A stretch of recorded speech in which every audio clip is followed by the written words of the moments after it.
Hello students, welcome to VTA Guru. ಈ ವಿಡಿಯೋದಲ್ಲಿ 1B PLC 105B ಅಥವಾ 205B ಪೈಥಾನ್ ಪ್ರೋಗ್ರಾಮಿಂಗ್ ಲ್ಯಾಬ್ ಪ್ರೋಗ್ರಾಮ್ಸ್ನ ನಾವು ಸಾಲ್ವ್ ಮಾಡೋಣ. First question number 1A, develop a Python program to read 2 numbers from the keyboard and perform the basic arithmetic operations based on the choice ಅಂದ್ಕೊಂಡ್ಬಿಟ್ಟು 4 operations ಕೊಟ್ಟಿದ್ದಾರೆ.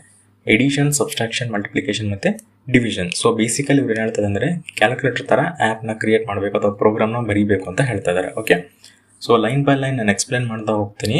ಅದ್ರ ಜೊತೆಗೆ ಈ ಒಂದು ಪ್ರೋಗ್ರಾಮ್ನ ನಾವು ರನ್ ಮಾಡಿ ಕೂಡ ನೋಡೋಣ, ಔಟ್ಪುಟ್ ಯಾವ ರೀತಿ ಬರುತ್ತೆ ಅಂತ ಕೂಡ ನೋಡೋಣ. ಓಕೆ, ಫಸ್ಟ್ ನಮ್1 ನಮ್2 ಈ 2 ಲೈನ್ಗಳಿದ್ದಾವೆ, ಇವೆರಡು ಇನ್ಪುಟ್ಸ್. ಸೊ ಯೂಸರು ನಂಬರ್ನ ಎಂಟರ್ ಮಾಡಬೇಕು. Like enter first number, enter second number. For example user 10 first number ಕೊಡ್ಬೋದು, 5 ಸೆಕೆಂಡ್ ನಂಬರ್ ಕೊಡ್ಬೋದು, ಅದೇ ರೀತಿ 20, 15.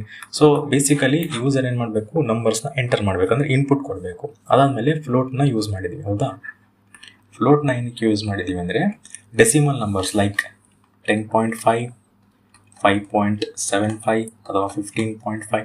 ಸೊ ಈ ರೀತಿ ಡೆಸಿಮಲ್ ನಂಬರ್ಸ್ ಕೂಡ ಎಕ್ಸೆಪ್ಟ್ ಮಾಡಬೇಕಲ್ಲ. ಸೊ ಆ ಒಂದು ರೀಸನ್ಗೋಸ್ಕರ ನಾವು ಫ್ಲೋಟ್ನ ಕೂಡ ಯೂಸ್ ಮಾಡಿದ್ದೀವಿ.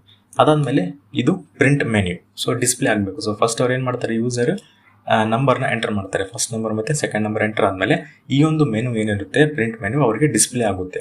ಡಿಸ್ಪ್ಲೇ ಆದಮೇಲೆ ನೆಕ್ಸ್ಟ್ ಲೈನ್ ಕಾಣ್ತದಲ್ಲ ಚಾಯ್ಸ್ ಅಂತ, ಸೊ ಎಂಟರ್ ಯುವರ್ ಚಾಯ್ಸ್ ಅಂತ ಕಾಣ್ತದೆ.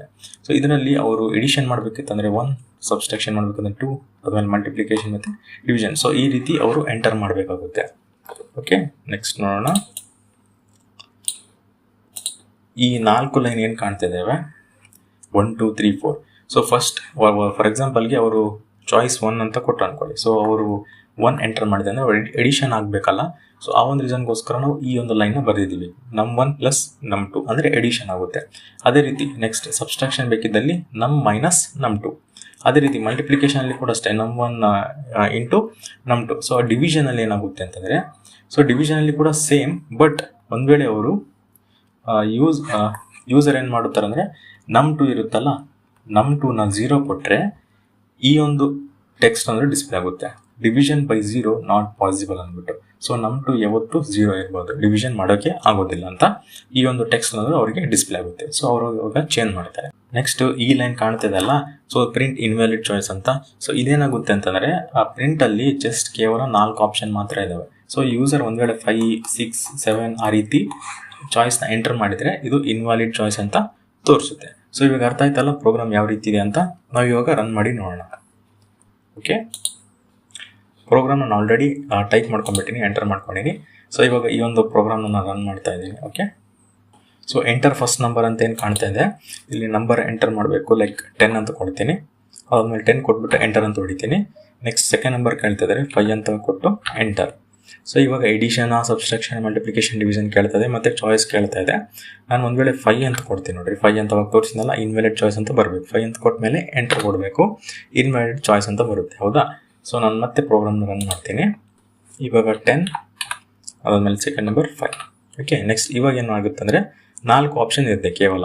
4ರಲ್ಲಿ ನಾನು ಫಸ್ಟ್ ಎಡಿಷನ್ ಅಂತ ಕ್ಲಿಕ್ ಮಾಡಿ 1 ಅಂತ ಕೊಟ್ಟು ಎಂಟರ್ ಕೊಡ್ತೀನಿ. ಸೊ ಎಡಿಷನ್ ಆಗುತ್ತೆ. ಸೊ 15, 10 + 5 15 ಆಯ್ತು. ಹೌದಾ, ಒಂದು ವೇಳೆ ನನಗೆ ಸಬ್ಸ್ಟ್ರಾಕ್ಷನ್ ಬೇಕಿದ್ದಲ್ಲಿ ಅಥವಾ ಡಿವಿಷನ್ ಬೇಕಿದ್ದಲ್ಲಿ, ಸೊ 15. ಇವಾಗ ಡೆಸಿಮಲ್ ನಂಬರ್ ಕೂಡ ಕೊಡೋಣ, 20.65. ಇದು 3 ಅಂತ ಕೊಟ್ಬಿಟ್ಟು ಮಲ್ಟಿಪ್ಲಿಕೇಶನ್ ಕೊಟ್ಬಿಟ್ರೆ ನಮಗೆ ಮಲ್ಟಿಪ್ಲಿಕೇಶನ್ ವ್ಯಾಲ್ಯೂ ಕೂಡ ಬಂದುಬಿಡುತ್ತೆ. ಹೌದಾ, ಅರ್ಥ ಆಯ್ತಲ್ಲ. ಸೊ ಡಿವಿಷನಲ್ಲಿ ನೋಡೋಣ, ಡಿವಿಷನ್ ಕೂಡ ರನ್ ಮಾಡಿ ತೋರಿಸ್ತೀನಿ ನಿಮಗೆ.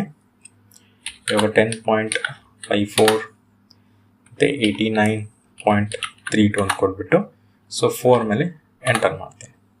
ಡಿವಿಷನ್ ವ್ಯಾಲ್ಯೂ ಕೂಡ ನಮಗೆ ಬಂತು. ಒಂದು ವೇಳೆ ಡಿವಿಷನಲ್ಲಿ ಸೆಕೆಂಡ್ ನಂಬರ್ 0 ಅಂದರೆ ಏನು ಬರುತ್ತೆ ನೋಡೋಣ. 10 ಸೆಕೆಂಡ್ ನಂಬರ್ 0. ಓಕೆ, ಸೊ ಇವಾಗ 4 ಅಂತ ಕೊಟ್ಬಿಟ್ಟು ಎಂಟರ್ ಮಾಡ್ತೇನೆ.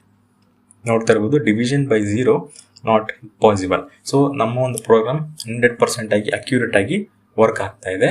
ಆ್ಯಂಡ್ ನಿಮಗೆ ಡೀಟೇಲ್ ಆಗಿ ಎಕ್ಸ್ಪ್ಲೇನ್ ಮಾಡಿ ನಾನು ಅನ್ಕೊತೀನಿ ಪ್ರತಿಯೊಂದರದ್ದು. ಈ ವಿಡಿಯೋ ನಿಮ್ಗೆ ಇಷ್ಟ ಆಗಿದರೆ ಪ್ಲೀಸ್ ಲೈಕ್ ಮಾಡಿ, ಶೇರ್ ಮಾಡಿ ಮತ್ತು ಸಬ್ಸ್ಕ್ರೈಬ್ ಮಾಡಿ. And thanks for watching.